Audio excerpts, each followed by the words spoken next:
5 राज्यों के विधानसभा चुनाव के परिणाम 3 दिसंबर को आने वाले हैं। उससे पहले एग्जिट पोल जारी किया गया है। इसको लेकर बिहार सरकार के मंत्री अशोक चौधरी ने कहा कि एग्जिट पोल अब एजेंडा पर रहता है। लोकसभा चुनाव देख लीजिए, हम दूसरे राज्यों का नहीं जानते हैं। विधानसभा चुनाव देख लीजिए, दोपहर तक हम लोगों को हरा रहा था। तो एग्जिट पोल और सट्टा बाजार वह कोरिलेट करता है। सट्टा बाजार जिसका चढ़ा रहेगा, एग्जिट पोल उसी का दिखाता रहेगा। इसलिए उन सब पर हम लोग का विश्वास नहीं है। जनता ने जिसको आशीर्वाद दिया है वह सर्वोपरि है और जो रिजल्ट आएगा उसका हम लोग सम्मान करेंगे। वहीं केंद्रीय मंत्री गिरिराज सिंह के एक्स पोस्ट पर मंत्री अशोक चौधरी ने क्या कुछ कहा वो भी सुन लीजिए। मेरे विधानसभा चुनाव को देख लीजिए, दोपहर तक हम लोगों को हरा रहा था। तो वो एग्जिट पोल जो है वो पूरी तरह से एग्जिट पोल और शेयर मार्केट जो सट्टा बाजार है वो कोरिलेट करता है। जो सट्टा बाजार जिसका चढ़ा रहेगा, एग्जिट पोल उसी को आगे दिखा देता है। इसलिए उस पर हम लोगों का विश्वास नहीं है। हम रिजल्ट जो जनता ने जो आशीर्वाद दिया, जिसको भी आशीर्वाद दिया, वो सर्वोपरि है, सिरोधार्य है और जो रिजल्ट आएगा उसका सम्मान हम लोग करेंगे। अच्छा, केंद्रीय मंत्री हैं गिरिराज सिंह। गिरिराज सिंह ने कहा है कि जो अवैध मदरसे हैं उनको बंद करना चाहिए, सरकार को छानबीन करना चाहिए। 3000 लगभग ऐसे मदरसे हैं जो चल रहे हैं, उससे धन का भी नुकसान है और जन का भी। उनको लिस्ट भेजना चाहिए केंद्र सरकार से। वैसे मदरसों का नंबर जब उनको पता है, इसका मतलब उन लोगों ने सर्वे कराया होगा। तो केंद्र सरकार को लिस्ट भेजना चाहिए।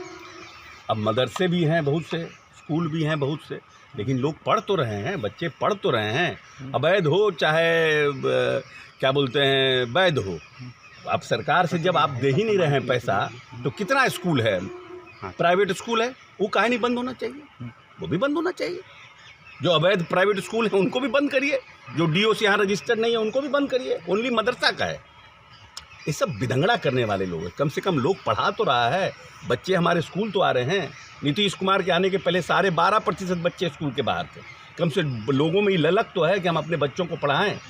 आज जब अल्पसंख्यक के बच्चे पढ़ेंगे तो उनको समझ में आएगा हिंदू क्या है, मुस्लिम क्या है, क्रिश्चियन क्या है।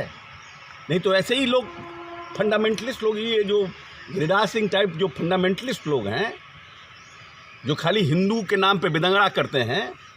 घर में आप एक गाय पालते हैं तो उससे प्रेम हो जाता है, एक तोता पालते हैं उससे प्रेम हो जाता है। आज के डेट में घूम जाइए पटना से लेकर कहीं भी। हम जा रहे थे भीम संसद में मसौड़ी, तो एक बाज़ार में देखे कि कुत्ता का दुकान मसौड़ी बाज़ार में भी था, डॉग शॉप, पेट शॉप लिखे हुए था, और बेजाब्ता उसके यहाँ भीड़ था। हमने बताइए, तो कुत्ता के जो पालता है उससे भी आपको प्रेम हो जाता है। कितने लोगों को देखते हैं वीडियो में कि कुत्ते के मर जाने पर रोते हैं, पूरा का पूरा अपना वसीयत कुत्ते पर कर देता है। ये सब हिंदू है मुस्लिम में लगा हुआ है। दुनिया कहाँ से कहाँ जा रहा है, प्रेम कहाँ से कहाँ बढ़ रहा है। ये सब आदमी क्योंकि हारने वाला लोग है, नहीं सब हार जाएगा इस बार। ये सब काम तो कुछ किया ही नहीं है। ये मदरसा खोजना है, लिस्ट है तो लिस्ट दीजिए सरकार को। वो भी लिस्ट दीजिए कि कितने स्कूल हैं, उनका भी अवैध स्कूल का भी लिस्ट दीजिए। ओनली भाई ओनली मदरसा। अरे प्रेम बढ़ाइए, प्रदेश को आगे बढ़ाइए, विकास पे बात कीजिए, विशेष राज्य को पैकेज का बात करिए, पैसा कितना दे रहे हैं इस पर बात कीजिए। इस पर नहीं कहिए कि हम क्या चुनाव हार करेंगे। कोई काम हम थोड़ी किए हैं, खाली टिकी और रुद्राक्ष पहनकर और चंदन लगा के हिंदू करने से वोट हो जाएगा।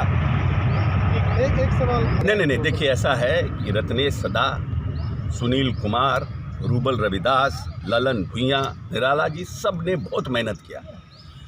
रत्नेश सदा के जो उनकी पॉपुलैरिटी बढ़ी है इस भीम संसद के बाद, तो फर्जी लोग जो रत्नेश सदा के पॉपुलैरिटी से परेशान हो गए, उन लोग ने बेचारे को इस तरह से विदंगड़ा में फंसा दिया।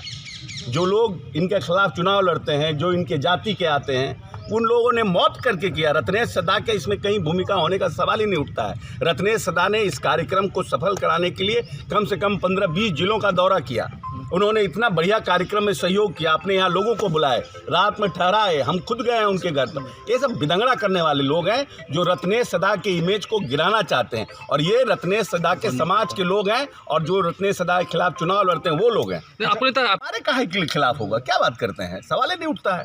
रत्नेश सदा जी बहुत ही वर्कर पार्टी के एकदम नीतीश विचारधारा के स्ट्रांग लोग हैं, उस तरह की बात कर ही नहीं सकते हैं। ये तो किसी न किसी लोग ने भीम संसद के बाद जो माननीय नीतीश जी का बढ़ा है, जो एक पार्टी का मोराल बूस्ट हुआ है, उसके लिए कुछ विदंगड़ा करने के लिए ये सब घटिया लोग जो है ना मॉप वीडियो चला रहे हैं। अच्छा, आपने भीम संसद किया, करे ना भाई, तो हर पॉलिटिकल पार्टी को अधिकार है करने का, उसमें क्या है, सब कोई करता है।